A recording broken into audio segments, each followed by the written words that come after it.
Jean-Claude Vitran, bonsoir. Bonsoir. Alors, vous êtes à Auxerre ce soir pour une réunion de la Ligue des droits de l'homme.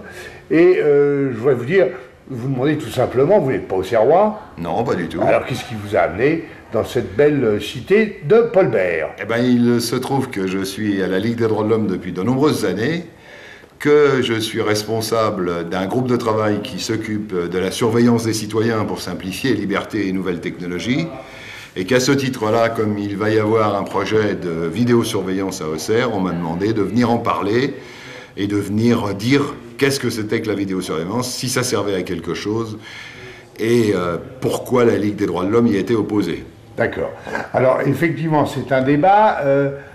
Apparemment, comme ça, on a l'impression, mais on ne va pas déflorer la conférence, puisqu'on va la retransmettre également pour les internautes, mais apparemment, on a l'impression que c'est un élément qui rassurerait plutôt nos concitoyens. Oui, c'est le sentiment de sécurité qui est pris dans le bon sens, si vous voulez. C'est un sentiment de sécurité qu'on est en train de flatter, peut-être dans un but électoral, pourquoi pas. Mais il y a aussi d'autres raisons. Il y a certainement la raison financière. Vous savez que ça rapporte beaucoup d'argent.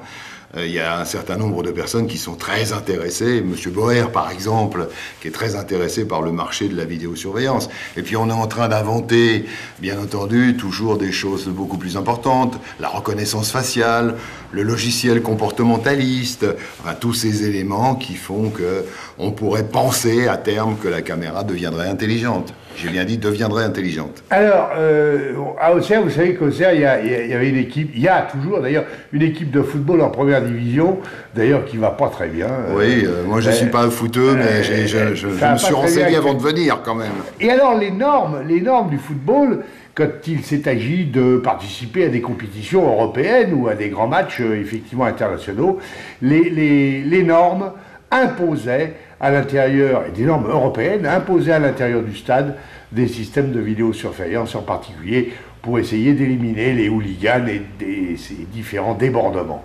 Est-ce que, au niveau des stades, c'est une question un peu particulière en marge de votre conférence, mais est-ce qu'au niveau des stades, l'expérience de cette vidéosurveillance a servi à quelque chose, à votre avis?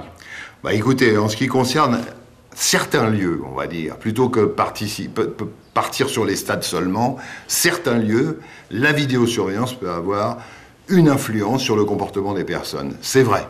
Alors, je ne connais pas suffisamment le problème des stades, mais je pense que effectivement, ça peut avoir une influence dès l'instant où les gens savent qu'ils peuvent être filmés.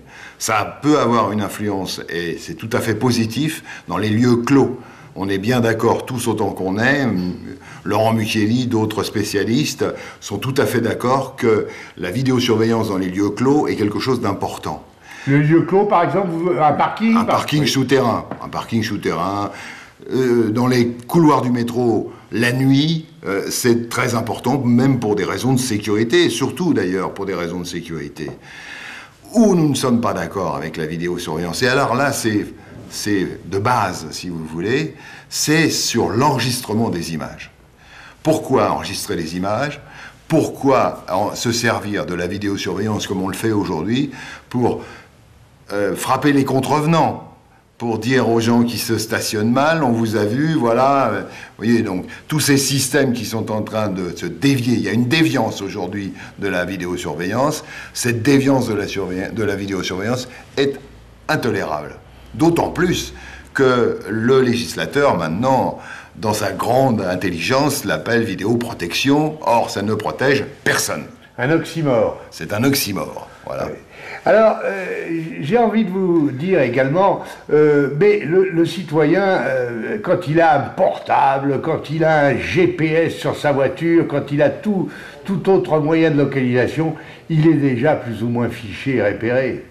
Oui, mais il le fait vraiment. C'est un peu le drame de notre société. Bon, notre société, cette société technologique qui est en train de se développer, un petit peu sans véritablement un vecteur qui soit un vecteur de liberté, puisque on est en train de créer plus ou moins des contraintes. Ce que vous êtes en train de dire, ce sont des contraintes. Et ces contraintes-là font que la société de liberté est en train de s'étioler sérieusement. Néanmoins, un GPS, néanmoins un smartphone, ce sont des éléments volontaires. Vous les mettez volontairement. Si vous voulez vivre sans, vous pouvez très bien vivre sans. Donc on est déjà dans une autre notion, si vous voulez. Là, la notion de vidéosurveillance, la plupart du temps, elle est faite sans l'autorisation des citoyens, sans même un seul débat.